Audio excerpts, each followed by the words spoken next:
Assalamualaikum warahmatullahi wabarakatuh. Nama saya Silviana Maulida dengan NPM 2021020175 kelas F Hukum Tata Negara. Baiklah, di sini saya akan membacakan materi pertemuan ke-7 yang judulnya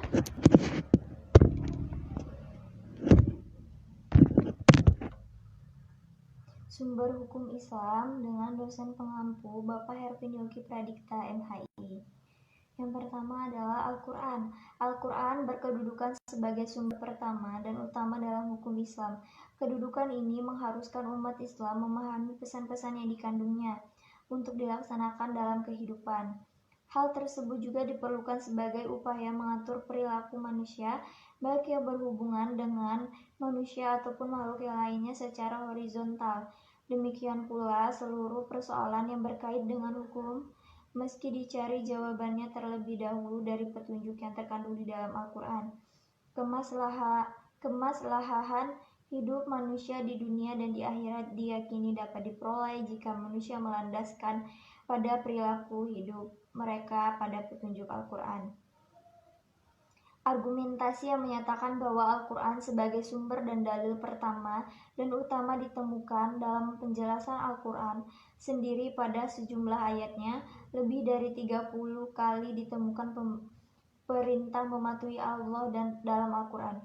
Bahkan meninggalkan aturan yang disebutkan Al-Quran akan membawa akibat meningkatnya kejahatan yang dilakukan manusia.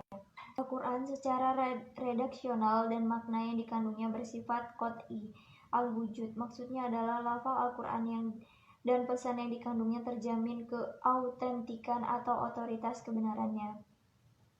Keautentikan itu terjamin karena transformasi periwayatan secara keseluruhan mencapai singkat mutawir. Selain itu, jaminan keaslian Al-Quran mendapat intervensi langsung dari pemiliknya Allah Subhanahu wa Ta'ala.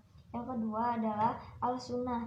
Pada uraian sebelumnya telah dijelaskan bahwa Al-Quran sebagai sumber utama yang paling utama dari hukum Islam yang bersifat global yang membutuhkan penjelasan secara operasional.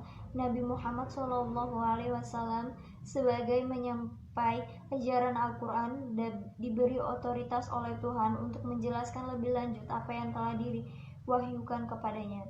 Dengan demikian, Al-Sunnah baik dalam bentuk perkataan, perbuatan maupun dalam bentuk takrir berkedudukan sebagai sumber kedua setelah Al-Quran.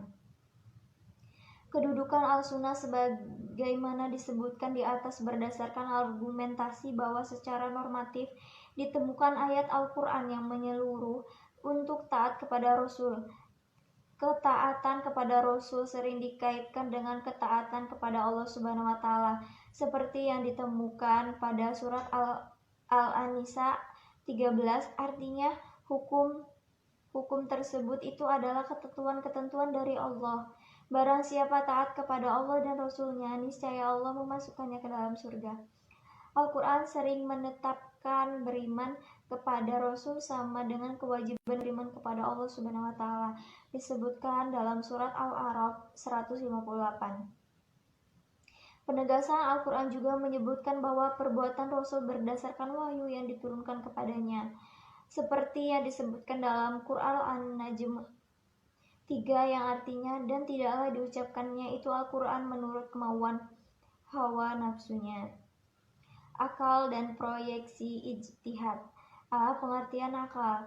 Akal menurut Al-Quran, lebih khususnya menurut pengertian pra-Islam, yaitu bahwa memerhatikan alam sekitar yang otaknya, di mana otak adalah organ tubuh akal. Artinya akal itu sendiri terdapat di dalam otak seseorang yang digunakan untuk berpikir, dan berdasarkan pemikiran itu maka lahirlah suatu ide atau gagasan mengenai suatu masalah yang dipikirkan.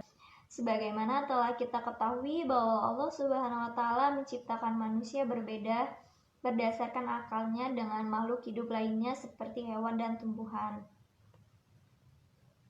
Berdasarkan perspektif Islam, peran akan dibagi dua, yaitu yang pertama memahami nilai-nilai ajaran agama. Apabila ada doktrin yang kurang jelas, akal akan merumuskan pelaksanaannya. Adapun ketika sebuah doktrin agama memiliki nilai-nilai sosial, akal akal bertugas menerjemahkan dalam konteks kehidupan kekinian, bukan untuk mengubah doktrin, melainkan menemukan pelaksanaan doktrin. Yang kedua, akal bertugas memilih dan menyeleksi doktrin agama. Terkadang, ada doktrin agama yang temporer atau madaniyah, dan doktrin agama yang selalu temporer atau makiyah. Terkait hal ini akan bertugas untuk memilih kemungkinan terbaik pelaksanaannya. Selanjutnya adalah akal atau proyeksi ijtihad. B. Proyeksi ijtihad. Ijtihad menurut bahasa berarti usaha yang keras dan bersungguh-sungguh, sedangkan pengertiannya dari segi istilah ijtihad adalah berusaha menetapkan hukum terhadap masalah yang ada ketetapannya hukumnya dalam Al-Quran dan hadis yang dilakukan secara cermat dan pikiran yang murni serta berpedoman pada aturan penetapan hukum yang benar. Orang-orang yang berijtihad disebut mujtahid. Antara mujtahid yang satu dan mujtahid yang lainnya dalam menetapkan perkara yang belum ada tentuannya, kehukumannya dalam Al-Quran mungkin akan berbeda dalam memberikan pelaksanaan penetapan hukum. Ijtihad menjadi sumber hukum Islam yang ketiga, boleh dilakukan oleh siapa saja yang memiliki persyaratan minimal seperti memahami mafhum ayat atau hadis. Ijtihad diterapkan dengan beberapa cara, antara lain ijma dan qiyas. Ijma adalah kesepakatan para mujtahid pada suatu masa setelah Rasulullah SAW wafat terhadap suatu masalah. Sedangkan qiyas adalah penetapan hukum dengan cara menghubungkan suatu perkara yang sudah ada ketetapannya hukumnya terhadap masalah lain yang dihadapi dan belum ada ketetapan hukumnya, sedang antara keduanya sama-sama memiliki sebab yang akan disepadankan.